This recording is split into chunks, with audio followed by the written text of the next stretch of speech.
Hello hello, j'espère que vous allez bien. Donc aujourd'hui je vous retrouve pour une petite vidéo achat. Donc là je vais un peu mélanger. Donc il y aura un peu de K-pop, un peu de livres et un peu plus de manga. Donc c'est parti. Alors déjà pour la K-pop, donc j'ai reçu en fait le DVD film des EXO Film Live Japan Tour 2021. Voilà. Donc il y a cette version là, qui est genre toute simple, c'est la version régulière.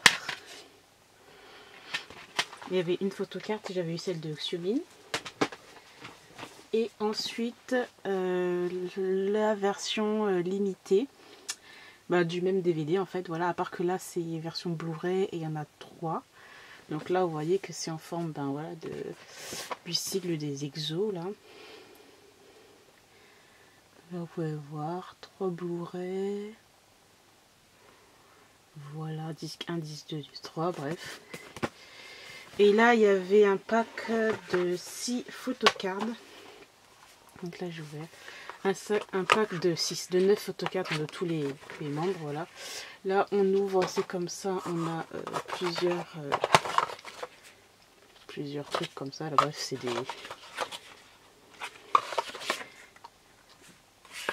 des photos un peu genre inédites. Voilà, voilà. Et nous avons le DVD qui est là. Et cette fois-ci, en fait, il y en a 3. Donc, j'ouvre. Voilà.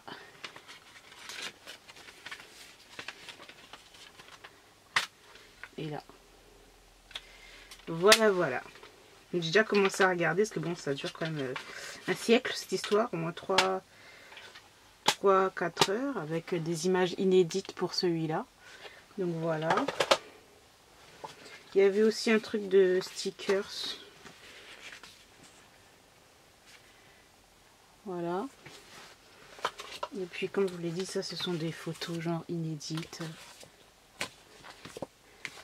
de tous les membres. Voilà. Donc moi j'aime bien cette version là. Surtout que c'est... je sais pas si je ne vous ai pas montré, mais en fait quand on enlève ça, vous avez les sigles... Donc là vous avez les sigles des EXO là et tout. Je trouve ça cute. Voilà, voilà. Et voilà, comme je disais j'aime bien ce format là avec le logo des EXO. Voilà, voilà, pour la K-pop on a terminé. Ensuite pour les livres, donc je me suis acheté le tome 20 de Psy Challenging de Nalini Singh, toujours une série que j'aime énormément. Je sais pas si c'est le dernier tome ou pas. Mais enfin bref, voilà, c'est déjà 20 tomes quand même, ça passe trop vite. J'ai hâte de me lire ça. J'ai craqué pour je sais pas pourquoi, enfin j'ai craqué pour le résumé, pour ce tome là. Donc c'est Attention Spoiler de Olivia Dade, chez Hauteville, chez les éditions Hauteville, comédie romantique. Voilà, celui-là m'intéressait. Alors, donc c'est l'histoire d'un acteur à succès, Marcus, voilà. Donc il a un secret, en fait, il écrit des fanfics et en fait il le joue. Il écrit des fanfics sous un pseudonyme et il va rencontrer une autre fille qui s'appelle April, qui est amatrice de fanfic et de cosplay. Voilà, elle est ronde. Elle publie en ligne des photos d'elle costumée, voilà. Ensuite, elle a plusieurs commentaires haineux.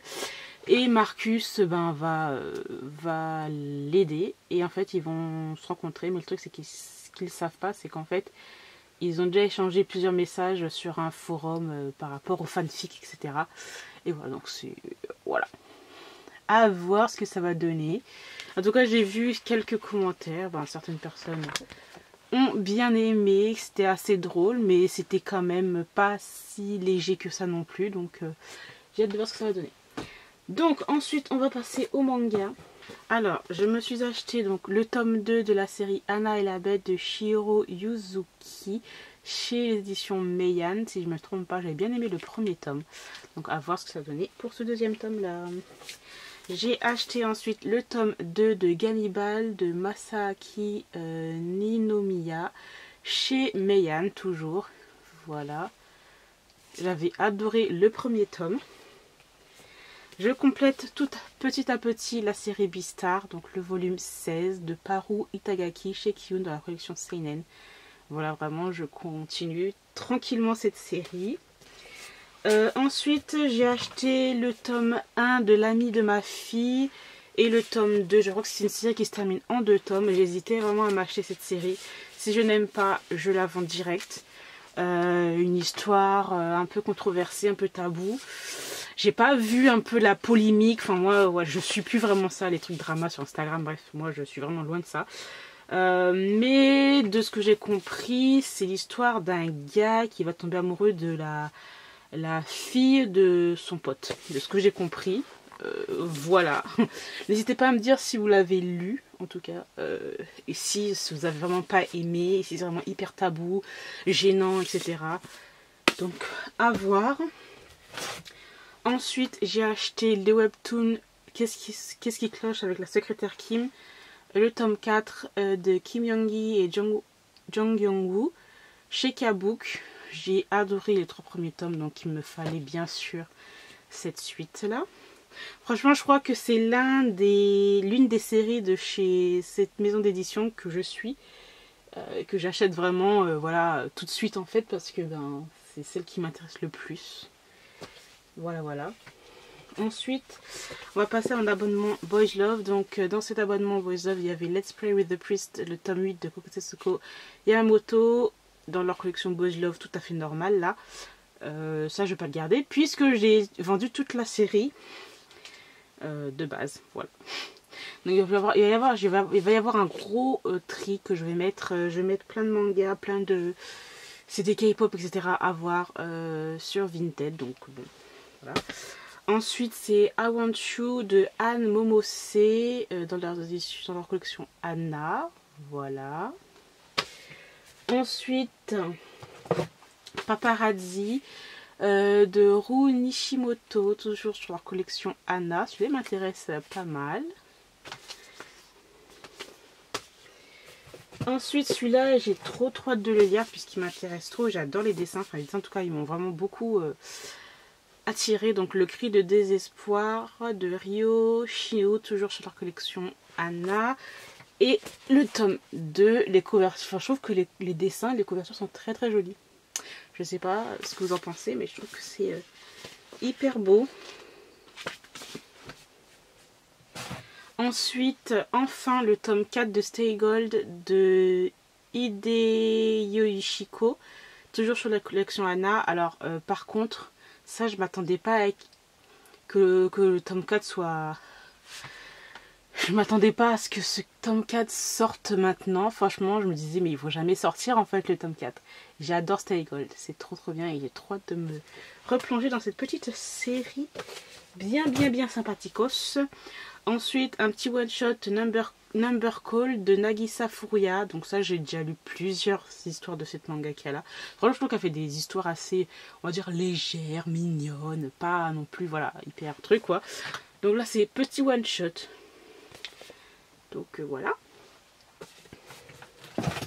Ensuite, nous avons Dogs of Tosca de Micro Noisy. Donc ça, je ne sais pas de quoi ça parle. Une histoire de Yakuza, je pense, au vu des tatouages. Celui-là, il me donne pas trop envie, mais pour moi, j'aime bien les yaoi avec les Yakuza. Donc, à voir. Donc ouais, c'est une histoire entre clans. De gangs de Yakuza rivaux. Donc à voir. Rivalité, loyauté entre deux ennemis qui tout opposent, ou presque.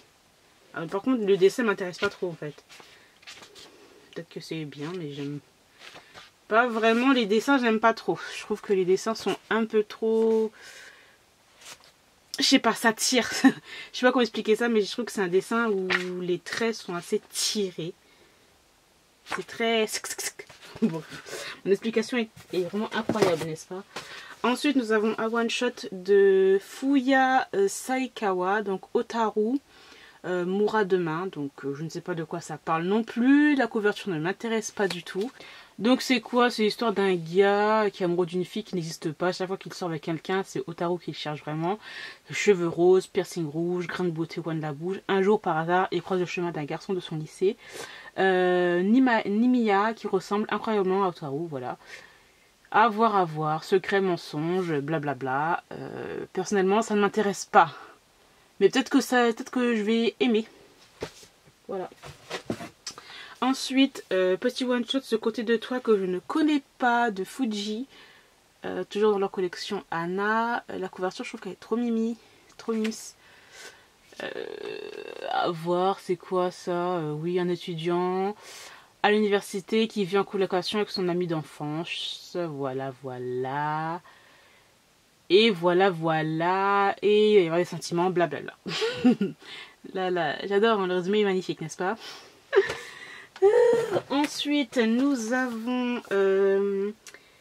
donc ça, c'est Glénat qui m'a envoyé le dernier tome de la série 100 jours avant ta mort. Le tome 6 de Migihara. Alors ça, j'ai trop hâte de le lire. Donc j'espère que je pourrai faire bientôt des lectures manga. Comme ça, je vais pouvoir vous parler de tous les mangas que j'ai déjà lus. Mais bien sûr, c'est sur Instagram, si vous voulez avoir un peu plus mon avis. Sur Instagram, je fais plus d'avis. Donc voilà. Très hâte de voir ce que ça va donner pour ce tome 6. Et ensuite, nous avons le tome 4 d'une touche de bleu de Nozomi Suzuki. Le tome 4, toujours chez Glénat. Donc Glénat m'a envoyé ça aussi. Et j'ai trop hâte de lire. J'avais adoré le tome 3. Donc voilà, la couverture est trop belle, je trouve. On va voir ce que ça va donner. Ensuite, il y avait bien sûr dans les trucs là de Boys Love là, des sortes de petits, je sais pas comment ils appellent ça encore, ex libris, voilà, qui ne m'intéressent absolument pas. Donc ça va se retrouver à la poubelle, enfin dans la cheminée, voilà, pour faire un petit feu. Mais bon, c'est pas non plus ouf, hein, ce truc. Ah, il me manque, il y avait le tome 4 de Blue Sky Complex. Je crois que je vous l'ai pas montré parce que je l'ai déjà lu. Et je l'ai mis de côté parce que j'ai fait une photo Instagram. Donc voilà. Sorry, mais il y avait le tome 4 de Blue Complex. Qui est vraiment top. J'espère quand même que cette vidéo vous aura plu. Je vous remercie de l'avoir regardé. Puis moi, je vous retrouve très bientôt dans une nouvelle vidéo. Bye!